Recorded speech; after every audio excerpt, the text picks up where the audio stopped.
Welcome to Fantasy Sports Daily, powered by FantasyGuru.com. Monday through Friday at 12 p.m. Eastern Standard Time, 9 a.m. Pacific. Ray Flowers breaks it all down for you from a fantasy sports perspective.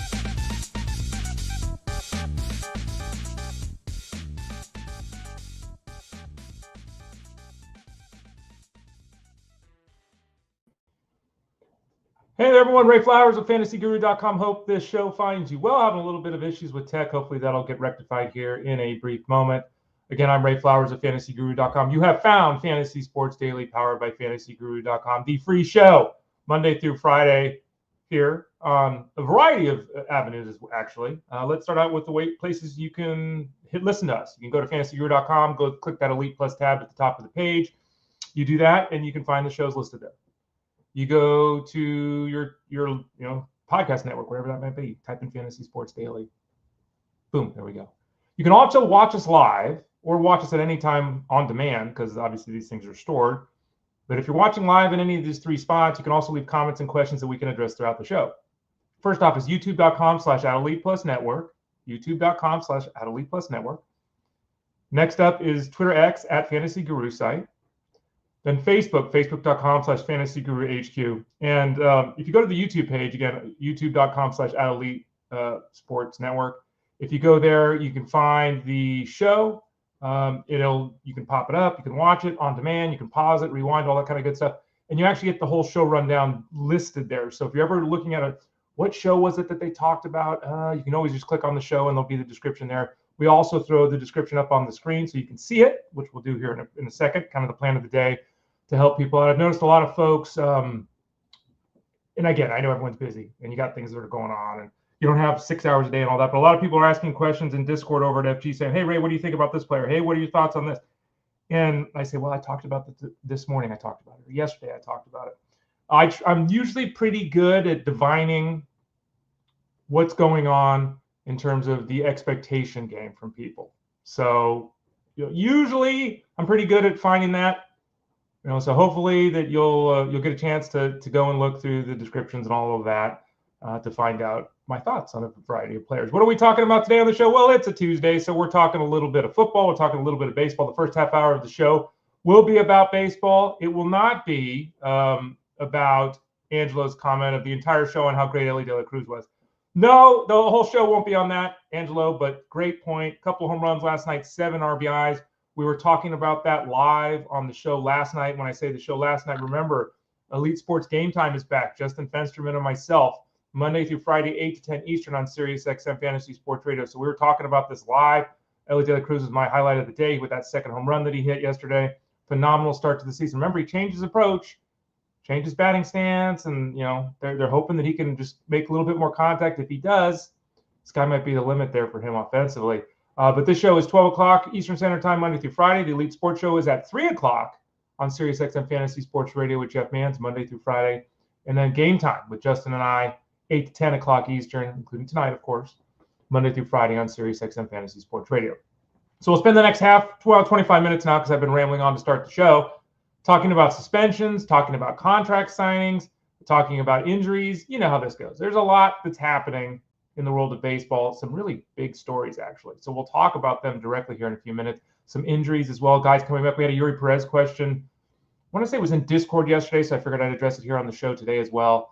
So those are some of the topics we're going to hit up there. We're also going to discuss with Armando Marsal about 25 minutes some football. Stefon Diggs, Terry McLaurin, Brandon Aiyuk, Tyreek Hill, lots of receivers in the news. Breece Hall, is he part of a running back by committee? Derrick Henry, is he going to get a contract extension? What about James Cook? Geno Smith and Anthony Richardson, quarterbacks we should care about? We'll talk about that here. And we'll also, I think today, at least it's a plan, to talk with Armando Marsal and have him actually open up a pack on air. So stay tuned for that if that's your kind of thing. You can always go to FantasyGuru.com, click that subscribe tab in the top right corner of the page. Get signed up for any and all of our products, including our seasonal baseball, our DFS baseball, our wagering baseball. Started out a little slow with the betting.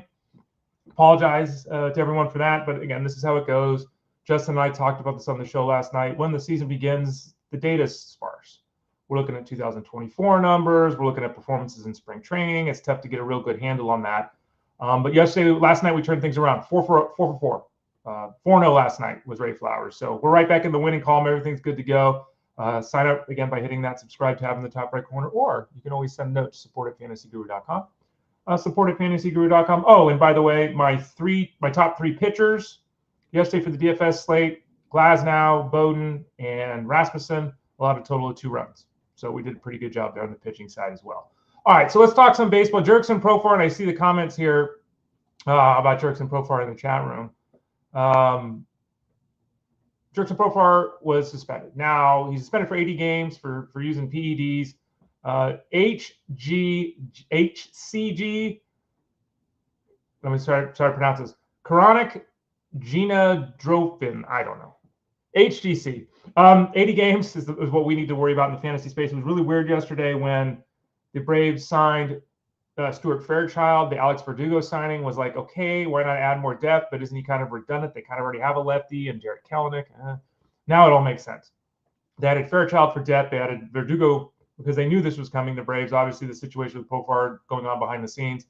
So Profar is out for 80 games. And I don't know how your leagues are set up, but not every league has the ability to put a guy on suspension on the injured list. If you can't put him on the injured list, gone. So just let him go. No point to worry about that with him. In terms of what do they do? Right now, Maikel Harris hit a home run last night. Maikel Harris is put in the leadoff spot. Maikel Harris's value in the short term goes way up because instead of hitting 5th or 6th, now he's going to be hitting 1st. Of course, when Acuna returns, it'll then be very interesting. Do they just bump everybody down a spot? Does Maikel Harris end up hitting 2? Or do they put Harris back at 5? So Harris value, we'll see where he ends up. For now, he's at the leadoff spot. Good news for his short-term outlook. These other guys, Verdugo, Fairchild, we'll see how the playing time shakes out. They've also got Brian De La Cruz around, Jarred Kelenic. It's going to be a messy April as the Braves mix and match it until Acuna gets back. But the bottom line is Profar is a dump. If you don't have the ability to put him on the injured list, even if you have the ability to put him on the injured list, And now we have to question whether it's fair or not. We have to question, did the success he had last season result from something funny? Because again, all of his data improved, not just on the surface. All of his data improved. The batted ball data really improved. And when a guy's been around for a decade, not often that happens. Next up, Garrett Crochet signed this deal. I mean, the Red Sox better be right. Garrett Crochet last season was arguably the best pitcher in baseball in the first half. He slowed down big time in the second half. That is not surprising because of the workload. I think it's very fair to point out the workload and say, look, okay. Garrett Crochet signed a 6-year, $170 million contract. Garrett Crochet has thrown a less than 225 innings at the big league level. That is an absolutely massive contract for a pitcher who has less than 225 innings at the big league level. Obviously has never thrown 150 innings in a big league season. There are a lot of pitchers that are really good that can throw 120, 30 innings. Crochet has not proven that he can be one of the guys that throw 180 plus. He is getting paid as if the Red Sox believe, not only do they believe that he's a 180 plus a year guy in terms of the workload, they are paying him as if it actually happened already. So, I mean, again, we'll see. Long-term deals don't work, especially on the pitching side of things. Jeff Mann said he kind of liked the contract because, and Jeff will, I'm sure, explain it more on his show today.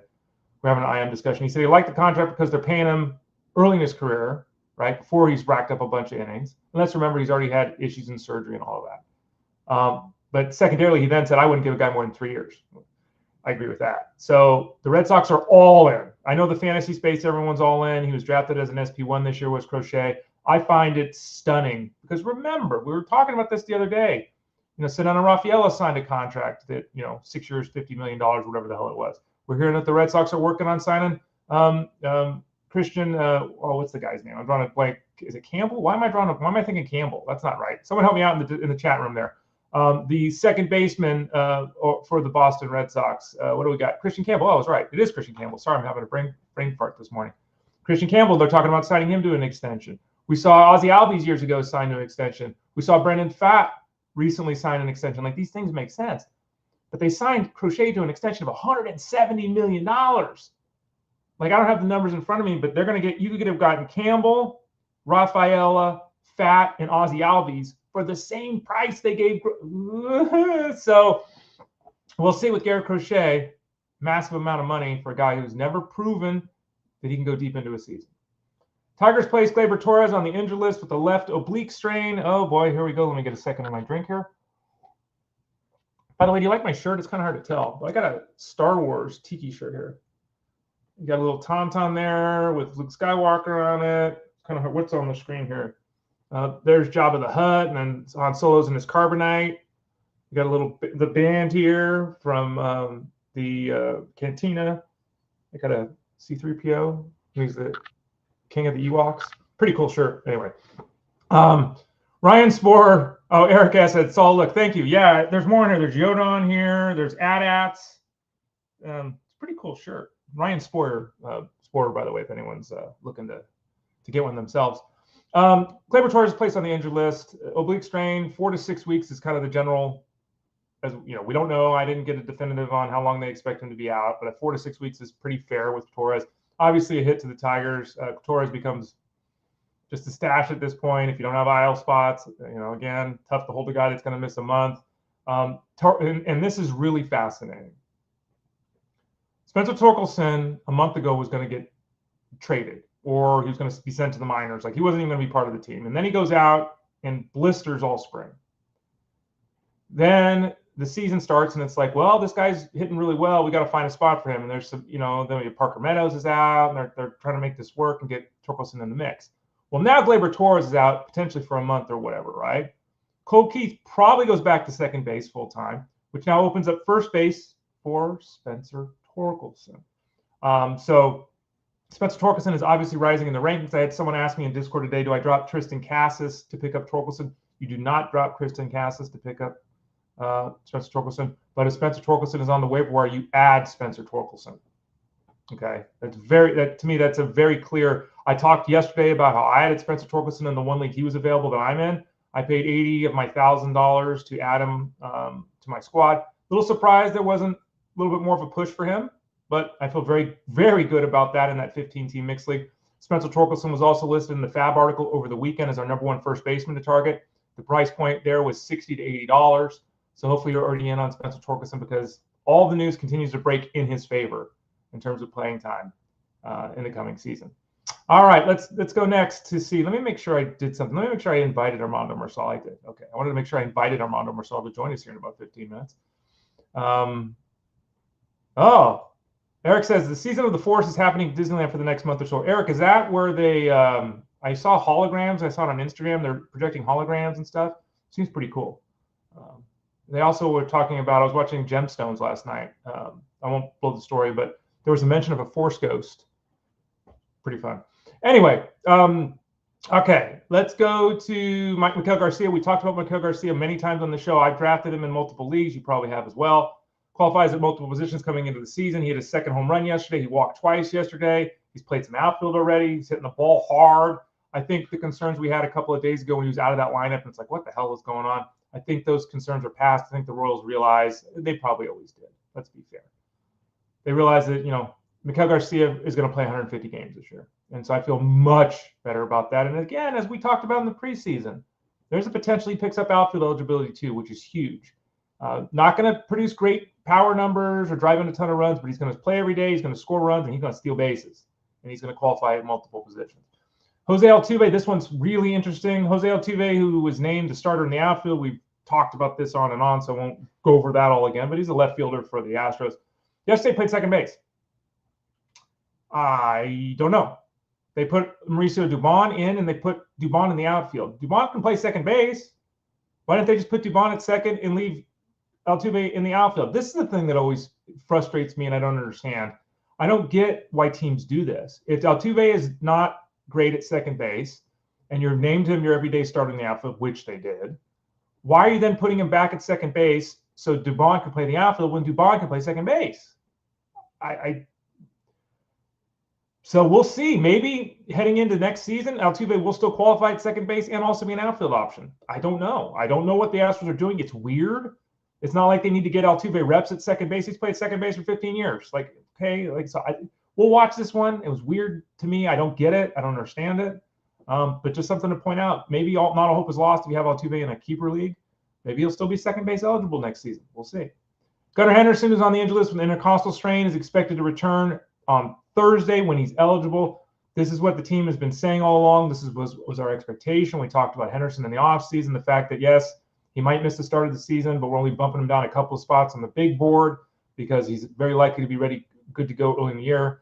That's what we're hearing now. Really good news there for a team that could use some of it because obviously it's been a rough start in some respects. Tyler O'Neill and Cedric Mullins are killing it, but it's been a rough start to the season in some respects for the Orioles. I have never fallen in the shower and hurt myself. Knocking on wood there. Hopefully it never happens. As you get older, there's, fall and break your hip, all that kind of stuff. We'll worry about that later. Freddie Freeman did fall in the shower. He had a mishap in the shower. Now, I want to ask, was he in the shower by himself? I don't know. I mean, I could see yourself getting hurt with someone else in the shower much easier than I could, just being out there solo. But be that as it may, it's not really important or germane to the discussion point. The fact is that Freddie Freeman had a shower mishap. He hurt tweaked the ankle that he hurt that had to have surgery, so that's not good. Right now, he missed the game yesterday. There's some swelling. They're going to give him some time off. They have not placed him on the injury list yet. We don't know if they're planning to place him on the injury list yet. The way they were talking to the media yesterday made it seem like they didn't intend to place him on the injury list. Of course, so Freddie Freeman, who, he's 35, but he can still hit, man. He's really good, right? He's one of the top-end first basemen in baseball. Going to be out of the lineup in the short term, and there's a chance he could still end up on the injury list. Mishap in the shower. Injuries happen all the time, but the old shower mishap, that's an interesting one. Speaking of the Orioles, let's go back to that team for a second. Felix Bautista gave up 2 runs before finishing off the Red Sox yesterday. He had a 4-run lead, so he didn't get the save. Didn't pitch great. Gave up a couple of hits, a couple of walks, a couple of runs.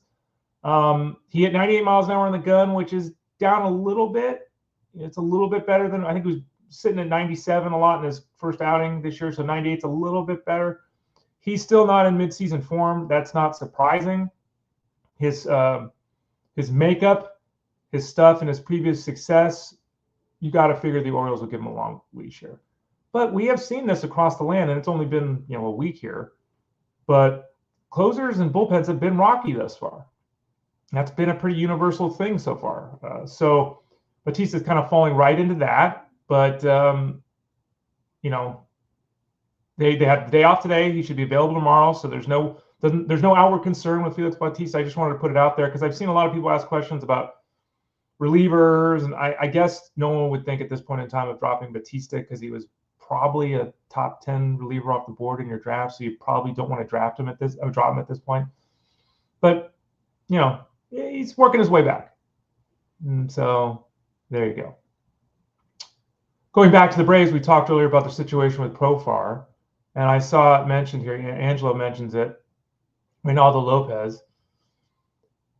15-day injured list with right shoulder inflammation. The Braves are all kinds of jacked up right now. And this injury to Lopez, not really clear how much time he's going to miss. We're hoping that there will be clarity here in the next couple of days. He's been placed on the injured list, so obviously it's a couple of weeks. When you're placed on the injured list as a pitcher, I think 2 weeks is very kind. Like that really never happens. It's very likely at this point that Lopez misses April. I think that's obviously in play. Let's hope it's not a worst case scenario where it's long term, but here's where we're at. There was a player profile on Reynaldo Lopez coming into the season over at fantasyguru.com. And, he'd been somebody that started and thrown 100 innings at the big league level. And then he went to the bullpen for a couple of years. And last year he went back to starting. And I don't know if any of the injury he's dealing with now is a result of the workload increase last year. I don't know. I don't think anyone knows for certain. They're probably thinking about it now. But the bottom line is that Lopez is going to miss some time. And that hurts in the fantasy space. I had a big breakfast burrito this morning, so I'm continuing drinking my coffee this morning, so I apologize for that. I had tater tots. I had a California burrito, tater tots in there. It's pretty good. We don't know how much time Lopez is going to miss, but it's hopefully a minor injury. But again, the potential for more is obviously there. What do the Braves do in terms of the rotation? Bryce Elder is in. Ian Anderson's floating around. Bryce Elder. The Braves have a long history of figuring out. I mean, look at Lopez. Lopez, we all thought he was going to be in the bullpen last year, and the Braves said he's going to start, and we were all concerned, and he went out and killed it. So The Braves, unlike, let's say, the Angels, the Braves usually figure this out. So I will give them the benefit of the doubt, but Bryce Elder is just a streaming option. He's not somebody that anyone should be looking at and feeling good about. Have to make other plans, obviously, if you lost Reynaldo Lopez. This is just Chris Paddack. We're talking injury. I mean, I lost Max Scherzer in Tout Wars. I picked up Chris Paddack, like I think I spent $36 on my 1,000. Picked up Chris Paddack thinking, look, maybe I can get a handful, 5-6 starts out of this guy, even if it's just this week. He's got a matchup with the White Sox on Monday. He's a 2-start guy. I think it's Houston later in the week, so that one's a little, but that's starting against the White Sox. Let's go. And he got blasted for 9 runs. And I saw it mentioned, that, anyone that streamed Chris Paddack, and I did, so if you did as well, don't feel bad. Anyone that streamed Chris Paddack is probably never going to stream again. I mean, we talk about it all the time. 9 runs in an outing is catastrophic. It ruins your head-to-head week.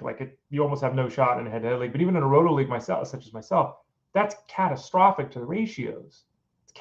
I would have been better off pitching Max Scherzer, who was on the injured list and didn't pitch.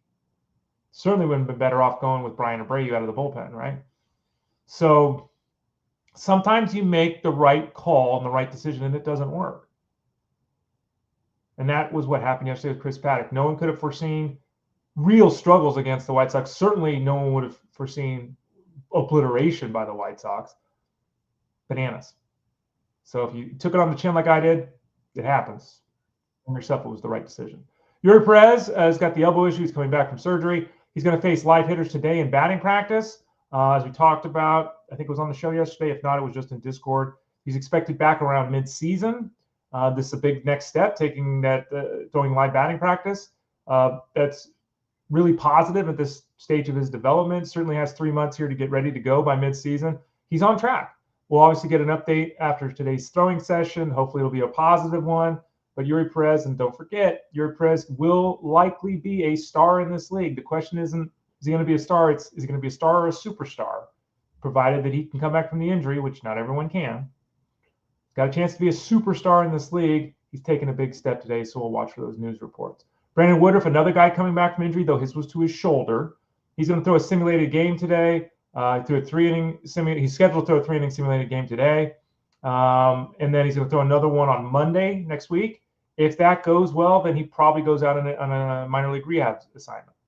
So he's trending toward being back potentially in the Brewers rotation by the end of April. I think that's a reasonable time frame for Brandon Woodruff. He's checked all the boxes to date. The velocity's been good. The performance has been good. So Brandon Woodruff, cautious optimism. Let's see how he does. Obviously, today is big, and then Monday as well. But he's closing in on taking all those next steps that are required to return to the majors. And he's doing a pretty good job of it from all reports. Thomas Harrington, the last guy to talk about. Thomas Harrington was promoted. The Pirates have an issue, and the issue is they don't have a deep pitching staff. Cameron Wadinsky got obliterated yesterday. They're not happy with that. The Pirates obviously lost Jared Jones, opening up a spot in the starting rotation. Thomas Harrington, who was someone asked, I don't see him in the top 50, Ray, of your rookies. Wasn't in my top 50. I don't think he's anyone's top 50 because remember when this all was happening, when I was putting together my top 50 list, I expected Jared Jones to be healthy and make 28 starts this year for the Pirates. So there was no path to Harrington even being in the big leagues because Bubba Chandler was the guy that they were going to turn to, the higher-rated prospect, the more talented guy. He was the guy the Pirates were going to turn to first, but because the injury to Jones opens up the spot now, they're going with Harrington. So Harrington's being recalled. He's likely to start today. In fact, he is starting today, barring something unforeseen against the Rays. Can you add Harrington? You could add Harrington. He had an excellent season last year. He's a strike thrower. He had a 10-to-1 strike to walk ratio last year, really good. The issue with Harrington is that he's not a ceiling guy. He's a floor guy. Nothing wrong with floor guys. There's a lot of floor guys that are really good pitchers. But he's a floor guy, not a ceiling guy. I think he's like prospect 78 or something like that in MLB pipeline. If you read scouting reports of him, you will see decent stuff, but they always talk about the command and control. The stuff plays up because of the command and control. Does not have elite stuff, though. And he's not going to be he's not expected to be a strikeout and inning guy at the big league level like he was last year in the minors. He's more of a pitch versus stuff guy. And sometimes that's better anyway. You know, a lot of these, everyone throws 98 miles an hour nowadays, but a lot of the guys that throw 98 don't really know how to pitch. You watch the catcher, he sets up on the inside and the pitch leaks out 12 inches to the outside, right? Like, so Harrington, streaming option in a mixed league. If you're in a 15-team mixed league, okay. You know, if you're in a 10-team mixed league, no. 12-team, even then, even then I'd be very cautious because Bubba Chandler's still coming, and he's a higher level prospect. He's a more exciting prospect. Harrington could make a start here and then get sent back down too. That's in play if he struggles like Malinsky did yesterday.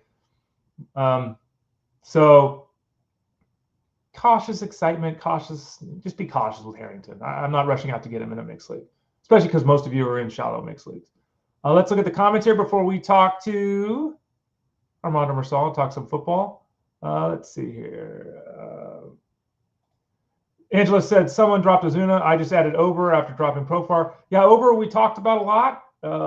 Ober obviously was down velocity all spring. We lowered him in the rankings as a result of FG. He had a terrible first outing this year. He actually got bombed in his first outing last year too. I'm still cautiously optimistic with Ober, but the struggles in spring with velocity have carried over into the regular season, and that is a little bit concerning. We'll keep our fingers crossed that he can turn things around. John G. Thank you, Ray and Fantasy Guru. Half of my leagues are adding and dropping people like mad men because they do not have a subscription to draft the best players. No, Ray telling them to be patient. Yeah, I've already seen a bunch of comments, and this happens every year. It's why I posted yesterday. For those of you that didn't see it, I would really strongly suggest you read over at FG. My sample size article talks about how many batted ball events, how many plate appearances, how many batters faced are needed to have things normalize a little bit. There is nothing that has occurred to this point in time that has enough data for any snap decisions on any player, pitcher, hitter. There's not enough data, right? I also put my rules of making moves in that article. Again, it's that sample size article over at FG. My rules of making moves at this point, and I'll simplify things. You really don't unless someone else does something stupid. And as John's talking about, if someone else is doing something stupid, we're going to take advantage of that. So good for you, John. I hope it works out in a positive manner. Angelo, torpedo bats. I wonder if torpedo bats are legal in Little League. Henry V. Morning, Ray, everyone. Torpedo bats are here and lifting us to new heights. Everyone's, and I was reading a story again this morning over at MLB.com. And it's so funny how we talked about this on the show yesterday. This wasn't a national story. I don't know why it wasn't a national story. Like everyone's talking about in the story I was reading this morning in MLB, went up this morning, was talking about how every team has kind of been kicking this around for months, that players on teams all over the place have been using the bat, that a lot of players that have used the bat don't like the bat. They don't like the way it feels. We talked about this in depth yesterday. Again, I think there's a lot of nerds writing about torpedo bats that never played baseball and don't understand that moving the center of gravity and moving the barrel of the bat 6 inches drastically changes the feel of the bat and could change your swing path. So let's face it, you've been swinging one type of bat for 25 years. Again, there's even been that speculation that Giancarlo Stanton hurt his elbows trying to use this bat. So the article on MLB.com talked about the fact that most players that have used the bat haven't liked it. So way too much is being made about this. I'm sure this bat is here to stay. I'm sure there will be players that always use this bat. And if you can do analysis that says, like we talked about yesterday with Anthony Volpe, that you're frequently hitting the ball more toward your hands and on the barrel of the bat, why not use a torpedo bat? It's logical, but not everyone has the swing path for it. Not everyone's goals are right for it. Not everyone's going to swing it and feel good. And it's a legal bat, and what's it going to do? Improve some guy's batting average by 9 points, give him 1 extra home run over the course of the year, 2 extra home runs? It's not turning Taylor Wells into an all-star. It's just not. So I think it's new and intriguing, and it's cool to talk about, but I think a lot of people have blown it out of proportion. All right. So let's talk a little football now. It's a Tuesday, and every Tuesday about halfway through the show, we talk, oh my gosh, look at the size of that microphone. I don't know why it does this only on this program. I don't know why it does that. But luckily, I had no nude women or anything hanging posters on my walls or anything like that. We're going to talk some football as we do every Tuesday at about 12:30 Eastern Standard Time with Armando Marsal. Let's bring in Armando. He's got a big smile on his face. You don't have any nudie photos on your wall behind you either, right, Armando? You're not using that? No, none of that. It's just the TV right there, door to the restroom. And then I do got a hanging frame here of a bunch of quarterbacks. You got Montana, Namath, McNabb, Payman, and then Jerome Bettis, random. Jerome Bettis and Brian Urlacher are the only two players that are not quarterbacks here. So is that something you put together, or is that you bought it? No, I purchased that. I like collecting memorabilia, and I just ran into that. I'm like, you know what? It looks pretty cool. So it has a couple of my favorite guys in there. So yeah, pretty cool plaque there. Do you have? We're gonna open a pack of baseball cards with Armando at the end of this visit. So everyone stick around. What do we got today, Armando? We got Donruss. Let me see what year. You know, it doesn't say it in the front. 1990. 1990 Donruss. We're gonna open that up with Armando here in a bit. Yeah. I have one of the coolest things I ever got, and I think it was probably like the third or fourth piece of memorabilia I've got. My favorite player growing up was Dale Murphy, because I got a chance to watch him on TBS. The Braves were on all the time on TBS, right? Number 3, he was a catcher. He transitioned to center field, became an MVP, 30-30, all that kind of stuff. Good guy off the field, all that. It's the only bat I have. I have a Dale Murphy, 34-inch Louisville Slugger Dale Murphy signed bat. Wow. Yeah, and it's in a lucite case and everything. It's at my parents' house in the closet on the shelf. So I've got one baseball bat. Do you have any bats or helmets or footballs, anything big like that, Armando? I don't have any bats. I do have a couple of mini helmets, not big helmets. I have a couple of mini helmets. I have Marino, Don Shula, Thurman Thomas. And then I won a signed plaque, Chris Carter. Oh, nice. Yeah, I won it in a raffle. It was Monday Night Football. Watch the game. It was a golf, like a little golf club that had a restaurant. Okay. And I won the Chris Carter. But no big helmets, no jerseys. I do have a basketball signed by Dwayne Wade. Oh, okay. Yeah. All right. Dwayne Wade, pretty good basketball player. He was married to that actress. Gabriel Union, is that right? Yes, yeah. Okay, yeah. But they got divorced, right? I have no idea. I think it was like a messy divorce too, or something. I thought they were still together, but I could be wrong. I'm terrible. Wait, listen, I'm terrible with Hollywood stuff, man. Okay. Like I'm not good with following Hollywood stuff. Well, let's ask you about something you're good at, which is football. Armando Marsal of FantasyGuru.com joins us every Tuesday at about 12:30 Eastern Standard Time.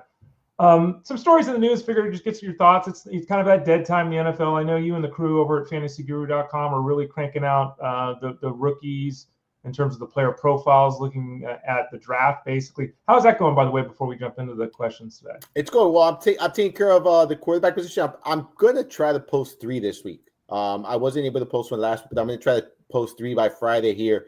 They might all come on the same day. But yeah, I got a couple of the quarterbacks that I'm going to be covering there. But it's going well. There's one up each and every day on the site. So if you go check that out at fantasyguru.com, you can check them all out. It's part of the franchise mode that I know you've talked about here quite a bit. Yeah, and if you sign up for the franchise mode, you also get that UFL coverage. We had Mark Hogan on the show last Friday talking about the UFL. So franchise mode gets you that. You can also go to fantasyguru.com, click that subscribe tab in the top right corner. Also send an email to support@fantasyguru.com. Support@fantasyguru.com. If you've got any questions, we'd be happy to obviously help you out and get you involved with the Elite Mafia in 2025. Mike Reese, who's covered the Patriots for about 700 years, who's probably the number one beat writer for the Patriots, said that Stefon Diggs is going to see a lot of time in the slot. I didn't find this report to be surprising at all. I mean, he's a slot guy. I mean, even last year he was in that slot about half the time. This says more about, I think, like a Demario Douglas, right? Which is like, is Douglas even going to be on the field? Because Douglas can't play outside. He can't play outside the NFL level. Are you surprised by this news story about Diggs playing the slot? Is it what you anticipated, like I did? And what does that mean? We talked about him. You know, this basically, and so funny too. I saw Wes Welker. Wes Welker was catching passes for a different quarterback in a different offense with a different head coach. You can't be saying just because they're on the same team and they playing the same position, can't compare Stefon Diggs to Wes Welker. No, it's an entirely different team, right? It's an entirely different league. You mentioned coaching, offense, quarterback. I mean, Welker was catching passes from one of the best quarterbacks to play the game, if not the best quarterback to play the game. And look, I'm not surprised. I mean, this was to be expected. I think we saw him operate out of the slot last year when he was healthy in Houston, was working out really well. We've seen him operate out of the slot throughout his career. Someone that could really run routes from wherever, but at this stage of his career, this is where they're going to utilize him, right? And I think that this is what I was expecting. And we talked about this, you and I. This news popped up right before I think the roster coach live stream last week as well. And the way I'm seeing it is, look, he's going to be the number one guy here, right? For a young quarterback, he's going to be that security blanket, and it was a much needed weapon for New England. So this makes a lot of sense, Ray. This makes a lot of sense. I think that, there should be no surprise here. I'm expecting him to be the number one receiver. I'm expecting to see the majority of the targets here. And this makes a lot of sense as far as where he's going to be lining up. Another top-end wide receiver, the number one guy with his team who had a huge season last year, is Terry McLaurin and the Commanders. GM Adam Peters said they hope to give McLaurin a new deal. Now, unlike a lot of other guys, and I don't know what's going on behind the scenes, but Terry McLaurin's not making comments on social media. He's not going on newscasts and saying, pay me. He's not one of these Tyreek Hill kind of guys, right? He is obviously the number one receiver on their team. He's coming off a big season with Jaden Daniels, double-digit touchdowns, almost 1,100 yards. He's 29, though. Right? Cortland Sutton's kind of in that same zone. It's like these guys deserve to get paid more, and the team should pay them more. I got to assume Terry McLaurin gets paid more. But I think from a fantasy perspective, Armando, talk through us a little bit more again about McLaurin and Deebo Samuel. That's potentially really exciting news for Jaden Daniels and the Commanders. Yeah, so I don't think that this is going to get messy, right? Like, I think, like you mentioned, I think this speaks volumes of McLaurin as well, right? As a player, as a human. And if I'm the franchise, I'm paying close attention to that too, right? Because you want to invest in a player like that because that's a good locker room guy. That's a good, good person to have there. So I do think something's going to get worked out. I do think he's going to stick around here, especially with a young quarterback like Jaden Daniels. You mentioned that Terry McLaurin had a phenomenal season, first year with Jaden Daniels. Obviously, they have chemistry. Obviously, it works for them. And I think that that's going to continue. From a fantasy standpoint, I'm viewing him as a top 12 receiver. I have to, right? We have to finish, I think, is 7th in PPR scoring last year. Someone who clearly, has a good chemistry with a young quarterback. I expect that to continue to build off. We saw that, with CJ Stroud the first year, with Nico Collins, and then they continue to build. I think we're going to see that here in Washington between Daniels and McLaurin. I'm not concerned about Samuel. And I have spoken about that multiple times. I think Samuel is going to help McLaurin because it's going to relieve some of that pressure because defenses are going to have to key in on someone like Samuel who can do so much all over the field. So, I'm excited for McLaurin. I'm hopeful and I'm optimistic that this does work out, that this does get, settled and that they do income to a long contract. I think he's earned it. And I think the team knows that, right? So, I'm expecting good things here from McLaurin, both from a fantasy standpoint and as well as that contract getting worked out. Armando Marsal of FG. Armando, let's talk about the Niners. We've talked about this storyline before as well. GM John Lynch basically said that Brandon Aiyuk is going to remain with the team. There's he's due like $23 million today. So there was a thought that maybe the Niners would trade him before today, but once you're paying him $23 million, okay. They couldn't release him because of the way the contract was written and everything like that. So he's either going to get this money from the Niners or get traded. They say they're going to keep him. I think they have no choice because no one probably offered him anything. It's one thing to say, Brandon Aiyuk is healthy. Let's go for it. It's another thing to say his knee's jacked up. He's not going to be – everyone's finally, except people in the fantasy space, I guess, are finally admitting that he's not going to be ready for week one. It's very unlikely to happen. I saw a question yesterday in the Discord over at FG. Someone was talking about adding Ricky Pearsall. And you look at this Niners group of receivers, Armando, and Demarcus Robinson, now there's more talk about his DUI, and he's going to get suspended. So the signing they made, he may not be available at the start of the season. Brandon Aiyuk is almost certain not to be ready at the start of the season. It looks like Jawan Jennings is going to be the one, and Pearsall is going to be the two, right off the hop for the Niners. Talk us through, yet again, this Niners group. And if you had Aiyuk in a keeper league, if you didn't have Aiyuk in a keeper league, what are your thoughts about him in a keeper league? Yeah, so if I have him in a keeper league, it really depends on what you have to forfeit, right, in order to keep him. I'm pretty sure that, and it also depends on how many keepers, right, and who are your other options. So that it's an entirely different world from a keeper league because a lot of factors come into play. If he comes at a low cost, right, sure. If you have an IR spot, sure. I agree with you. I don't think he's going to be ready for the start of the season. I think it could be some time, and you have to keep in mind it's not only when he's ready to get on the field, is how long does it take for him to get to that, form that he was producing to really return the value that you're looking for in the investment. And it might take 6 weeks. It might take 7 weeks. It could take an entire season and then it not come into fruition until next year, really. We've seen that where players come return from injury, and the first season that they're back, they're really not the same player. And then it takes another season under the belt to really get going. And I'm not saying that's going to happen with him, but you have to be mindful of these kind of things coming off a serious injury here. As far as Robinson, we got to see how this, the off the field issues situation works out and what's going to happen from there. We've seen the league take different courses of actions when it comes to those kind of, infractions. So that's stuff you have to take into account. I'm looking at this as Jauan Jennings is going to be their top guy. If you have to pay too high of a draft capital to him, do you really want to make that investment? I don't know if I want to. I think he's shown that he can produce, but I'm also not willing to pay a super high price on Jauan Jennings. I think Ricky Pearsall is someone that's going to get a lot of opportunities here, given the lack of pass catchers. I think George Kittle, so long as he stays healthy, he's probably going to be the main beneficiary here. And I think a lot of the focus is on the receivers. And I think let's look at George Kittle here, because I think there's going to be a lot of opportunities, especially that underneath stuff. We know that he can go deep as well. So I think he and obviously McCaffrey, let's see the health and whatnot, right? But I think Kittle is going to be my main focus here. I generally don't like to invest in tight ends really early, but so long as his price is not too inflated, he's someone I'm going to be looking at in drafts, because I do think that there's going to be plenty of opportunities here for him. Last season, Armando, the Dolphins struggled. They didn't live up to expectations. They had injuries. They had poor performances. We all know how things played out. Tyreek Hill, getting, handcuffed before game. And it was just a messy season. And Tyreek Hill, the season ended and he popped off. Says, I'm out, peace, Then he's walked it back a little bit. But when people comment on social media, he jumps back in. Tyreek Hill has been, always will be a disaster. I've said it's just, going back to, he's not a good dude. He's got problems. Great football player. He's got problems. We're getting to that point where now, is it worth it, right? He's in his 30s now, and it's like, how much are we going to allow this to occur? The Dolphins continue to say he's part of our plans. Yet just 2 days ago, Tyreek Hill was commenting on social media, and it's like he's basically saying, I'm out of here. So Tyreek Hill, the Dolphins are sunk without Tyreek Hill.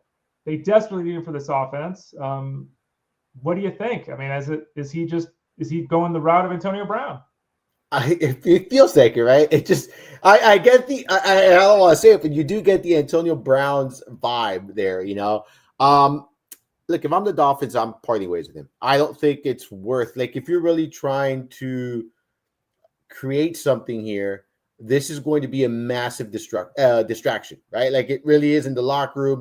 He's unhappy. I'm sure he's going to be vocal about it. You got, I don't want to say young quarterback, but you got a quarterback that there's a lot of question marks surrounding him. It's just going to bring too much negative. The difficult thing here is everyone knows he wants out. So our team's really going to be willing to, fork up a lot for him. An aging receiver who has been seen taking plays off, throughout the games. He doesn't play every snap anymore. He clearly, cannot at the end of the day, So do you want to invest anything significant for a receiver like that? I don't know. If I'm the Dolphins, I'm trying to move him. I know he makes, this offense work, and I know he's a very, important key piece of this offense. But at the end of the day, I think that the rewards here are not worth, what you're sacrificing and all the other things that come along. The baggage, I guess, is the right word for it. So, no, I'm hoping that they part ways and they find something for him. But again, I think this is going to get messier before it gets, pretty. I'm out, by the way. I'm out in fantasy. If we're being, from a fantasy standpoint, I'm out. Way to join the team, Armando. Armando Versal at fantasyguru.com. Click that subscribe tab in the top right corner over at FG to get signed up. Breece Hall sure looks like a guy that should be touching the ball 300 times a season. And, they got everything's changing with the Jets, right? New quarterback, new head coach, things are changing. Okay. We get this report from Aaron Glenn, who basically coaches say stuff all the time, and then, but he's talking about we've got 3 good running backs on this team. And you hear that, and again, it could just be coach speak talking to a reporter, asking a question kind of thing. But you hear that, and it's like everyone that was hoping, well, now Breece Hall's going to get his 20 touches a game because things are going to be different. And then you start thinking, all right, he comes from the Lions. The Lions use David Montgomery and Jahmyr Gibbs. And oh, crap. Who is Breece Hall right now? Is he still a running back one at this point in time heading into 2025? Yeah, I still view him as a running back one. Okay. Obviously, that's not ideal, but I think that's more coach be like say, look, there's three reliable guys. You mentioned in Detroit, he realized what he had. I think anyone watching football realizes what they have in Breece Hall, right? Last year, he had 276 opportunities. I think he's going to be upwards of that, 270, close to that 300, maybe 300 plus opportunities. Should he be running the football a little bit more? Sure. I think we're going to see that this year. Does that mean that they're not going to use the other backs or they're not going to use Allen? No. But again, I do think that when you have a talent and a running back like Breece Hall, you're going to utilize him. And I think Glenn is going to do that here. And I'm not too concerned about what he said. Now, if we start seeing it in, training camp, preseason, you kind of seeing maybe you can start hitting the panic button. But right now, no, I'm still viewing Breece Hall as a top 10 running back. With the Ravens, you've got them. They signed an extension to Harbaugh. Good for him. Obviously, the Tucker situation, his career could very likely is over, at least with the Ravens, if not in the NFL. Let's talk about the running back position, though. Well, two positions, actually, now that I think of it. Lamar Jackson signed like a $260 million contract a year or two ago, and they're talking about extending it. Okay. They're talking about you gave him $260 million. Derrick Henry, it's like John Harbaugh, excuse me. Did I say Jim earlier? John Harbaugh. John Harbaugh said, we want to extend Derrick Henry. I get it. Henry's 31. He was great last season. We saw what he can do in an offense that's built around him that has good weapons versus what he was dealing with, the Titans. But he's 31, so you expecting a contract there? You expecting him to perform the same way this year as he did last year? And we also heard that, Keaton Mitchell's going to touch the ball 4 times a week if they have Derrick Henry, right? And if Derrick Henry gets hurt, that you couldn't find a more different stylistic running back than Keaton Mitchell. His size is different, his style of football is different. This is a complementary piece that still is a complementary piece, even if Henry goes down, right?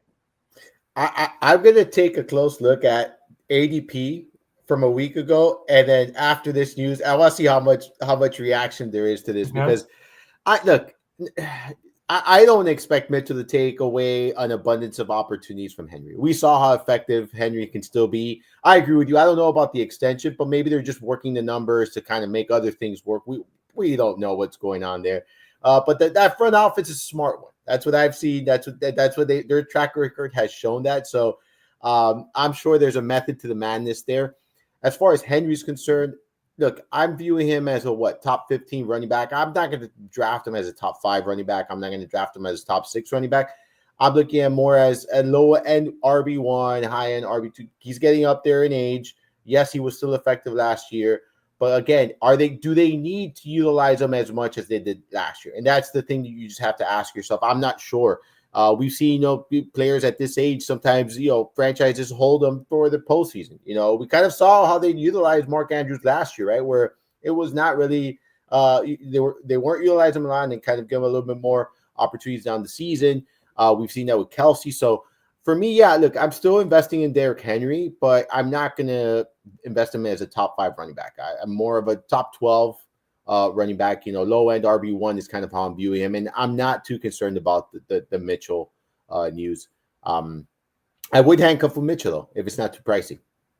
Speaking of handcuffs, I got a couple questions recently in Discord over there. If you remember, click that subscribe tab in the top right corner at fantasyguru.com. A couple of questions with Ray Davis, and it's like, it's not really about Ray Davis because if you have James Cook, you should have Ray Davis, right? This is what you should do. In Dynasty leagues, Keeper leagues, you should be handcuffed. Even if you don't believe in a redraft league, you should definitely be doing it in Dynasty and Keeper league. James Cook, social media, here we go. Wants to get paid $15 million a year. Bills aren't paying him $15 million a year. They haven't said it, but they're not paying him $15 million a year. So, is this the last year he's the lead back for this team? What's the value of James Cook and Ray Davis right now? Because again, people don't handcuff, and so people are trying to play the market and all that. How do you see that situation just for the short term in 2025 playing out in Buffalo? So James Cook, so long as he's with the team on starting, he's an RB2, right? Like that's what we got to view him as. He's going to get opportunities, he's going to get touchdowns. Allen is still going to run the football a ton there, so that's why you can't really put him in RB1 territory. If he's not with the team, then Ray Davis becomes that guy, right? He's that RB2 we're looking at. Like that's kind of, I think I look at them and you could flip-flop him. When James Cook is there, Davis is, look, as much as we want to see it, as much as we like Davis, he's not going to get the opportunities when Cook is on the field. He's going to be their handcuff. He's going to be their guy. I would view it as such. That's exactly how I would approach it as things stand today. So Cook as a starter, RB2. Davis is a great handcuff. Cook is not in the picture. Davis moves into that RB territory for me. Pete Carroll of the Raiders, who apparently loves Geno Smith. The Raiders are talking about now extending Geno Smith. Help me out here, Armando. What's going on? I don't get it either.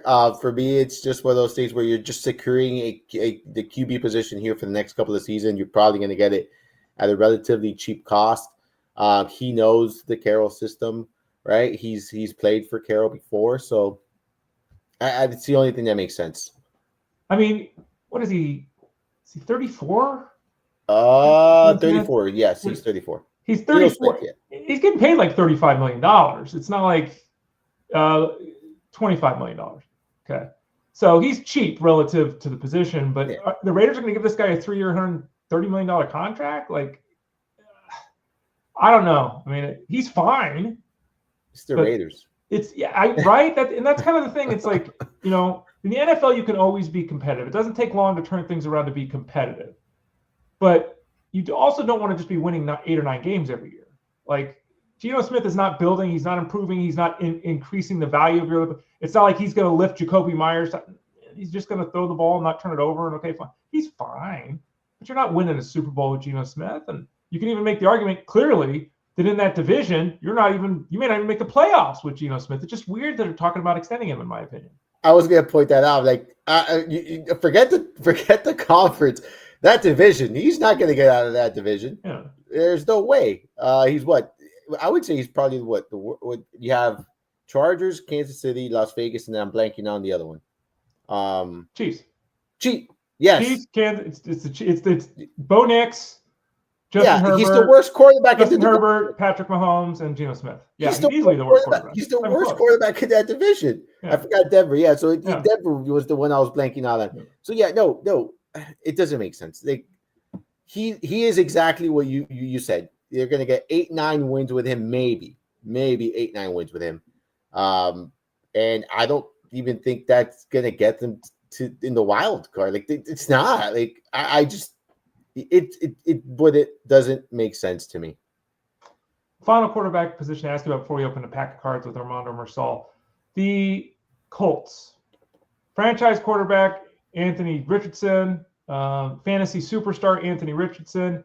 Remember, folks, all the people in the fantasy space that told you Anthony Richardson was a superstar and you had to draft him at the top and you had to keep drafting him at the top and only if he stayed healthy. Guy can't stay healthy. I don't care how talented. You can't stay healthy. And when you're 6'5", 245, and you can't stay on the field, we got problems. Like Doug Flutie got hurt less, and Doug Flutie weighed 176 pounds. The only thing I have seen from Anthony Richardson, the only thing anyone's really seen from Anthony Richardson is that he can run over a 210-pound defensive back. Good for him. He should be able to do that. He's been a terrible NFL quarterback who's made 6 to 10 excellent deep throws. That's about his career to this point. So the Colts have brought in Daniel Jones. There is a full-on quarterback battle. This is not Daniel Jones was brought on to be the backup and, just in case. This apparently is a full-on quarterback battle. Way too early to know how this is going to play out. But how do you see it playing out? And is it time for folks in Dynasty Leagues to get a little more interested in Daniel Jones?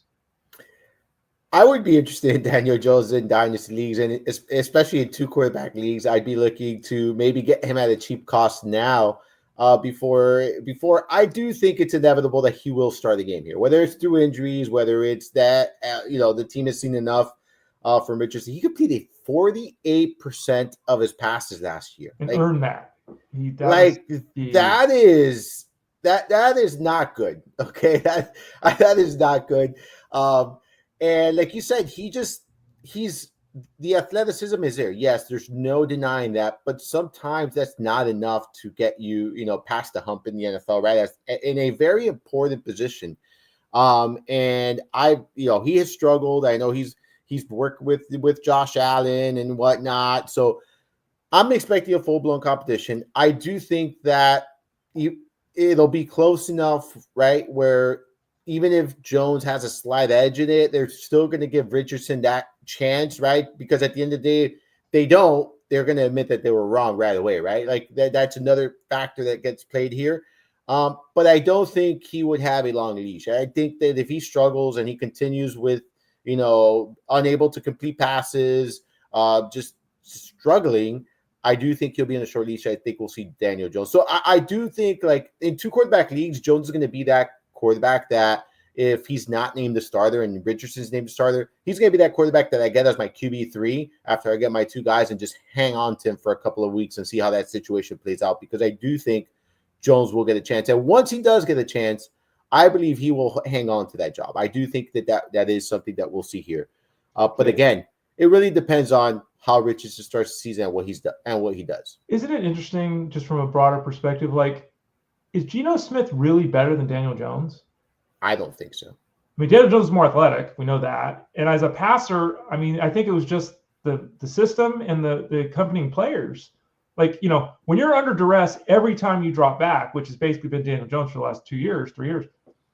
I mean, Patrick Mahomes is going to struggle if he's under pressure every single drop back, right? So, yeah, the perception is that Geno Smith, let's give him $100 million. And Geno Smith, I mean, I don't think he's better than Daniel Jones either. So we'll see how that plays out. That's obviously one of the bigger storylines to fall at the quarterback position, because there's not many quarterback battles, right, that we're going to see in the NFL this year. Armando Marsala, fantasyguru.com for more of his football stuff. Go to Fantasy Guru, click the subscribe tab, top right corner. He mentioned he's going to be writing about quarterbacks this week as part of the ongoing and ever-growing player profile series for the rookies that are heading into the NFL draft. Let's talk some baseball before we let you go, though, Armando. We didn't let you do it last week, but this week you're ready to do it. You said earlier in your visit here that you had a 1990 Donruss orange, beautiful.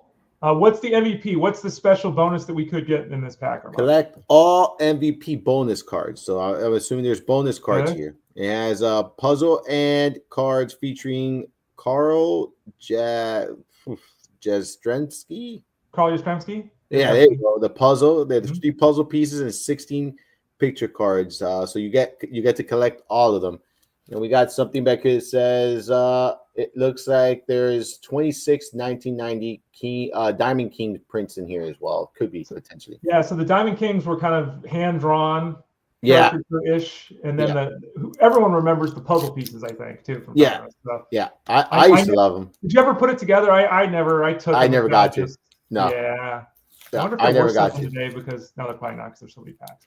But let's tear into this thing. I'm on a 1990 Donruss. I'm doing it slowly because this packaging is like all over the cards. You got gum in there too? No, this one did not have gum. Okay. This one did not have gum. So you never know how the glue. I do see a puzzle at the end here. I'll leave that one for the end, though. Okay. All right. Is the card damaged by the glue? We okay? Oh, the last one looks like it's damaged here. Yeah, but it's not. It doesn't look like a good one, but we can manage. Yeah, this is the one that is messed up here. The Rand McMullins. Who is it? I can't read it. Yeah. It is. Yeah. Okay. Yeah. Yeah. Rand Mullinsky. Mullinsky. I have no idea. I don't know who this is. Mullinsky. Steven Rand Mullinsky. There you go. Yeah. Is the back? Is it have like a did you know or something, like a little bio about the players? It has a career highlights. Career highlights. Okay. Yeah. So he led the Blue Jays in batting in 88, second on the Blue Jays in batting in 87 and 85, and then he set the Blue Jay club record with 8 consecutive hits in 84. Oh, that's a pretty good run. Yeah, not bad. You got to be a little bit nervous when a guy wears those glasses on a baseball field, though. Yeah, it's intimidating. I'm not gonna lie, it's intimidating. You know that he's on the club for his defense, Armando, not his bat. Yeah, you know that he knows baseball really well. Yes, you do know that. All right, yes. So here we go. We got. Oh, I love this one right here. There we go. We started nice. George Brett. George Brett, he always had that beautiful swing. Charlie Lau disciple, the art of hitting and all that kind of stuff. Yeah, George Brett. Yeah, he had a very nice. Yeah, he had a very nice swing. Kind of glided into it. 3,000 plus hits, Hall of Fame. Yeah, Al Newman. Al Newman, little chunky guy. Yeah, little chunky, kind of like a junior Kirby Puckett-ish. Yeah, kind of a super sub kind of guy. Yeah, he had a decent career. Oh, look at another good one. There we go. Dennis Eckersley. There you go. Just look at the hair, the stash, the hair. No, I would be terrified that if I'm standing in the batter's box and I see him in the mound, you got to be terrified, man. What was his ERA 1 year? Was like 0.56. So this has from 85 to 89, and then the ERA he had 1.56 in 89. Let's look this up. In 1990, his ERA was 0.61. Oh my goodness! And I mean, Armando, over the course of 3 seasons, 3 full seasons, he walked a total of 12 batters. He walked 12 guys in 200 innings. That's insane. Michael King walked 4 guys on opening day. He walked 12 guys over 200. Just insane. Yeah, he was filthy. Yeah. Yeah, and he also threw a no-hitter as a starting pitcher. Yeah, little Dave Rigetti action there. We had a Dave Rigetti card a while back. All right, we got a Jose Uribe. Now, Jose Uribe, there's very interesting. I looked this up. Jose Uribe, giant. I remember him. There was a old man that sat one. We were in section 5. Okay. Which is right up from the on-deck circle on the first base side. Section 7, right next to us, was an older man. He's probably in his late 70s. Uribe was his favorite player. So he would stand up for whatever reason. He would stand up with a sign, and he would lean it toward his section, ooh, then toward our section, Uribe, ooh.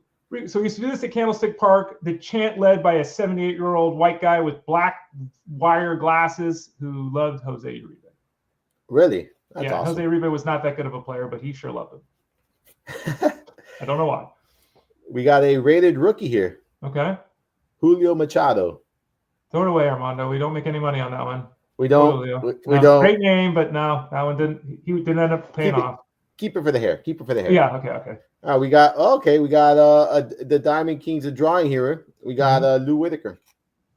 Lou Whitaker. He and Alan Trammell, one of the better duos in the last 50 years up the middle. He was a little portly and a little bit of a thick midsection, but one of those guys that was kind of overlooked a little bit during his time. And as we've gotten further away and gotten the analytics that started with Bill James and all that, started to be respected even more. Lou Whitaker had a really good career. There you go. I remember this guy, Brian Harvey. Brian Harvey, he had 40 saves 1 year. Let's look him up. Brian Harvey. What do you think, by the way, of these cards? Do you like the style, the way they look? I love this style. Okay. I used to love this style. 46 saves in 1991. Yeah. I think that I think I had the whole collection of this. I don't know where that went, but I think I had the whole collection of these Donners. Because I still have some of these. I have the Ken Griffey Jr. one. Okay. I have the Barry Bonds one, I believe. Okay. There's a couple I have. We got Jerry Reed here. Yeah, another solid reliever. Yeah. Let's see. We're looking for a Juan Gonzalez rookie card. I think these only have one rated rookie, so I think per pack. Oh, okay. I think Julio Machado stole that thunder from us, unfortunately. Oh, Dave Stewart, I remember him. Dave Stewart. Yeah, Dave. He won 20 games multiple times for the A's. Involved the A's front office too. Stu. By the way, the Juan Gonzalez, I didn't know this. Did you know that there was a error card with Juan Gonzalez? No. His regular rated rookie card is about $50 if it's a PSA Really? 10. The reverse negative is $500. There's a picture of him as a left-handed batter on a card. So I guess it's an error card. It could be worth up to $500 according to what I'm looking at. But it's a rookie card? Huh? It's a rookie card? Yeah, it's his rated rookie card. It's just backwards. So he looks like he's batting left-handed instead of right-handed on the card. Oh, I'm going to have to go look for more of these. Yeah, go check and see. Go see if you got the backwards the Juan Gonzalez there. The Ken Griffey Jr., by the way, that you said you have, Armando, according to what I'm looking at, the Ken Griffey Jr. Diamond King card. It's a PSA 10, Armando. It's worth a couple $100. Okay, I don't think so. Like, I don't even have it. Like it's in a nice. Yeah, it's in a sleeve. It's not. Yeah, I haven't graded it. It's not in good condition. I was a kid. Okay, played with your cards. Yeah, I did. Mark Grace. I don't remember him. Mark, you don't remember Mark? Mark Grace was an excellent hitter who didn't have power, and as a first baseman, that kind of I always remember the 1989 series with the Cubs and the Giants. Mark Grace and Will Clark both hit like 600 or 650, and it's like each guy was getting 2 or 3 hits every game. But yeah, Mark Grace, the only thing he lacked was power, but he had a really good career as an all-star level 300 kind of hitter. Good career. More of a second baseman bat, really, but he was a Gold Glove defensive player too. Okay. Dale Murphy. Oh, look at Dale. Could get that. Put it right next to my baseball bat. For those of you that missed earlier, I talked. The one baseball bat I have is a Dale Murphy autographed Louisville Slugger. So, all right, look, text me your address. I'm gonna send you. Yeah, all right, thanks. All right, text me your address. I'll put it on the side there. I'm sending that to you. All right. Jim Ganter. Jim Ganter, yeah, look at that stance. Oh, look at this next card. Oh, I'm sorry. I'm excited for the next card. Jim, get rid of Jim. He's nothing to say with Jim. What was the next card? We got Bo Jackson, baby. Oh, look at Bo. Yeah, the All-Star. Now, Bo Jackson's Diamond King could be worth up to $150. This was not. This was but that's not a Diamond King. If anything, a couple bucks. I got to tell you, that's card number 61? No, 650. 650. What is this one? Card number. I guess he has 3. Oh, because it might be like the MVP one. Oh, okay. There's another Bo Jackson. Because he had an MVP card, I think. Didn't he get MVP in the All-Star game? He did. Maybe that was it. But yeah, okay. Well, it was 89. This is 90. Ah, okay. It was 89. It says in the 1990. He's got doing the leg kick. That's a different card. So it's a different card that I'm looking at here. But yeah, Bo Jackson was. Can you imagine Bo Jackson or Deion Sanders today? Oh, like playing the two sports like today with the media and everything, it'd be insane. We go nuts over, as we should. Shohei Ohtani pitching and hitting. Can you imagine football and baseball both? That'd be crazy. Yeah, that would be insane. Yeah. And the market would be wild for those two. It's crazy. Oh, my favorite player of all time. Oh, there we go. Yours and mine both. Dale Murphy and Tony Gwynn. There we go. Look at that. There we go. This is a good pack. Yeah, man. I don't think we're making money, but we're having fun. Yeah, I like this. We're going to look for more of these. Look at that. That Bo Jackson card, by the way, can be $50 if it's a 10. Really? Yeah. I'm not. I'm keeping that one with me. I'm not. I'm even putting in a hardcover and everything. I like. And we got another Diamond King right here. Steve Sachs. We had a Steve Sachs before, and another pack, maybe another Donruss pack or something. Yeah, he was an All-Star Rookie of the Year. And then got the yips and had a hard time throwing to first base. But he was a good offensive performer. Okay. And then we got a puzzle. We got a puzzle piece that we're not going to put together. Do we have a good part of the puzzle?